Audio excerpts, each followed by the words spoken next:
Welcome back to TYT Sports. We have an interesting calendar problem at TYT headquarters, Rebel headquarters as we call it, because tomorrow, I guess I should promote this, there's a presidential town hall with third-party candidate Jill Stein and Cenk. And we're about to talk about the NBA in just a second, but because of that, we're in the studio on Thursday, which we usually aren't, and nobody even knows that in the first place. I'm usually at the beach right now. Are you? 12:51 on a Thursday? Never. I'm probably here doing something else. Yeah, you're probably at the beach reading about soccer. Why do I need to read about soccer? I know everything there is to know about the game. Challenge me, go ahead in the comments. I'll answer it undoubtedly because I have Google at the touch of my finger and at the touch of my watch now. It's not an iWatch. Loser! Loser! All right, so the GM survey came out for NBA. NBA.com released the general manager survey where they anonymously ask all the GMs a bunch of questions. And I found this story. Colin Cowherd, I guess, also found this story because as I was listening on the way in, he was talking about the same question that he found interesting as the one that I found interesting. Colin Cowherd has a much bigger following than we do. I don't believe it. Don't believe the hype. However, this was the survey, and this is why we think, at least I think, that a lot of the GMs might be high. If you were starting a franchise today and could sign any player in the National Basketball Association, who would it be? 48.3% said Karl-Anthony Towns.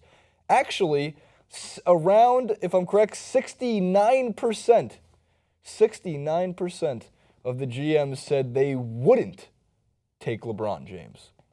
Over 69% because some other received votes. So over 70% of GMs said LeBron James, they were starting a franchise today, wouldn't. Jason, get LeBron's dick out of your mouth, is what you're all thinking. No, that's not how this works. Who's going back to the NBA Finals this year? LeBron James. Who's probably going back to the NBA Finals next year? LeBron James. And who's probably going back to the NBA Finals the year after that? LeBron James. Is Karl-Anthony Towns going to the NBA Finals next year? Not at all. Unless he signs with the Cavs. Is he going this year? Unless he signs with the Warriors. Is that the only case we need? Yeah. The surprising fact is that last year, Anthony Davis was an overwhelming 86.2%, and not one person said. So clearly there's a trend, right? Let's just put that out there. There's a trend that you want big men that are freak athletes that can shoot threes that are young. I understand it. So the question should be, if you want to build a franchise that's going to be successful in the next 10 years, Anthony Towns and Anthony Davis are good calls. I would settle on that. But the question is, if you want to build a franchise today, and they're obviously in their mind, they're like, LeBron James is 31. He's probably going to have about a good couple of years. The guy is in impeccable physical shape. He's performing things that we have still yet to see from kids coming straight out of college. Blocking people on one end, dunking on the other end. He's in impeccable shape. So you can just put out the age thing because you want to build a team to win. Is that not the object of your desire is to win? And either way, even if you think LeBron James is only going to be good for 2 or 3 years, by that time you've already won. And by that time you can bring in other players.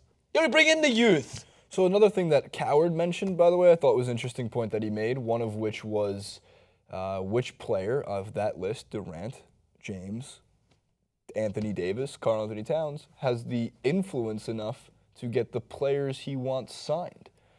Which player has other players take pay cuts to come play with him? All Cowherd's points, all very, very sound, valid, totally argumentative points. Kevin Durant's a very understandable guy, too. I mean, they're not that far off in age, LeBron and Kevin Durant. Kevin Durant, we also know, can score at will, is a freak athlete, 7 feet tall. And by the way, the best thing, Chris Bosh the first time we saw Kevin Durant? He's like, that guy's 7 feet. Put him next to DeMarcus Cousins. Yeah. They're both 7 feet. What is this 6'10" BS about? Oh, he's a 6'10" point guard or 6'10" forward with point guard. No, I swear to God, it's a lie. With those shoes on, Kevin Durant is 7 feet tall. But I can understand Kevin Durant. I can almost understand Steph Curry Kevin Durant. But There's no. If I'm that's by the way. If I'm a GM and there's a draft, everyone goes back in, right? And I have the third pick in that draft. And in the entire time, I'm planning going like, well, LeBron's gone, Durant's gone, right? Or maybe LeBron's gone, Curry's gone, right? If LeBron falls to me with the third pick in that draft to start my franchise, I'm partying naked on a yacht for the rest of the goddamn week. That is undoubtedly naked. True. I won't care. Why? Because I can have championship trophy next year to cover my schlong. I can have a championship trophy the year after that. to cover. You could have all the weight I gained You could have a from little mini championship replica that will cover No, your slog. I need the giant big. I want the full length O'Brien trophy. Undoubtedly, Edwin's laugh makes every joke funnier. It's true. It's like you make it and just laughing. But to go back to the Kevin Durant, Jason, I slightly disagree. The only reason I slightly disagree is because I feel like Kevin Durant was already given the opportunity to have a team built around him, and he couldn't win a championship. Oh, I understand that. He got so close. Like, yeah, you could say it's not the James Harden we know now. Yeah, they didn't fit in as well. Russell Westbrook and him didn't seem to finally take it that final distance. But I'm just saying, like, you want to build a team around them to win, which is the objective nowadays. That's why Kevin Durant went to the Golden State Warriors. You want to win? There's one person who nearly delivered a garbage team to a trophy, which was with the Cavaliers. Then he went to another team, delivered them 4 consecutive finals and won 2 of them. Then went to another team and built an average team up to a good team again and won. So therefore, the case study proves that if you want to win, I don't think there's any other argument. Yeah, I agree with you. I like Kevin Durant. I'll take him. I do like him. I'll take him. I mean, second round, I'm still, if they were all to go back into the draft, second round JR, third round Mutombo, we're bringing him back, fourth round Scalabrine. Just the all-GOATs team.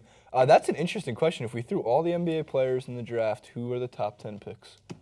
For a franchise starting today. I'd say we go top 5 right now since we can kind of contemplate it. Number 1, LeBron James. Number 2, Steph Curry, I still think. Number 3... I think I would take Durant over Curry. You would? I think. But you can't really go wrong. I know. Number 3, Kevin, either 1 or 2 or 3. Kevin Durant. Curry. Number 4 is interesting. Maybe Karl-Anthony Towns at that point if you're really building for the future. I think so. And if you've got Russell Westbrook's a good shout. Chris Paul is even a decent shout. You're trying to build a good. If you lose out on we know how influential a point guard can be at this moment. So that's why I always think that Kyrie Irving is underrated in all these top 10 lists. Like, yeah, he's not essentially a point guard in that system, but he is a phenomenal shooting guard, wherever you want to put him at the 1 or the 2. And there's not a lot of them out there that are of the same stature. There's like 4 of them, and you need to have your best. Like, you need to have one of them that's going to score at that stage. He's young. That was my whole argument, is like him, and then I realized that John Wall was also very young. That those two, like, very good chance in 2-3 years are the best point guards in the league, just because Chris Paul is going to be 34 at that point, 34 years old at that point, and Steph Curry is going to get up there in age too. Lastly, I found one more question from the Anonymous GM survey. This is the second question on which player forces opposing coaches to make the most adjustments. So here's where I'm so confused. If LeBron James causes 75% of coaches, according to the GMs, to make the most adjustments, right? The most. But he's only 17% of those same GMs want him to start their franchise. They obviously want to make adjustments. I don't see Karl-Anthony Towns causing adjustments, according to them.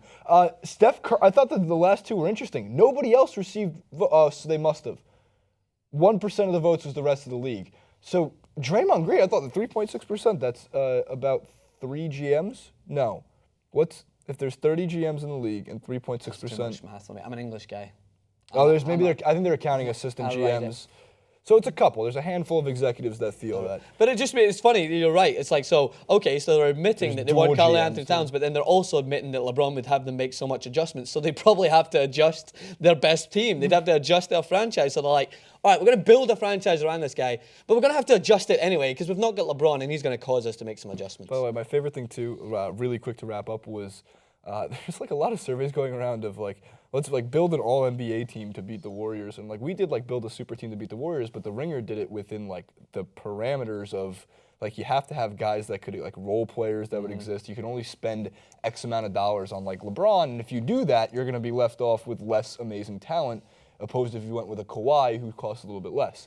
Now it's like, if you were to take only guys from the all-NBA first team the last 3 years, would they beat the Warriors? It's like, okay, yeah.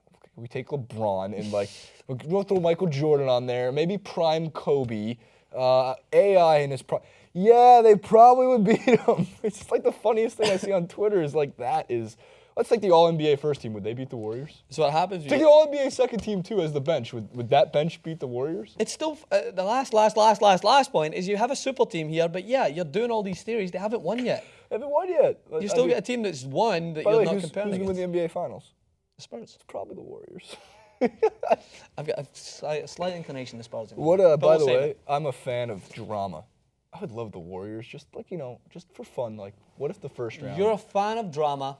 but you refuse to watch season 2 of Narcos and instead are watching New Girls on Netflix. New Girl, one. There's New only Girl. one. Okay, we'll take it out. Jess is the new one. Whatever Zoe else. Deschanel is the new one. All right, that's all we Likes got for drama. you. Like, favorite, subscribe to the channel.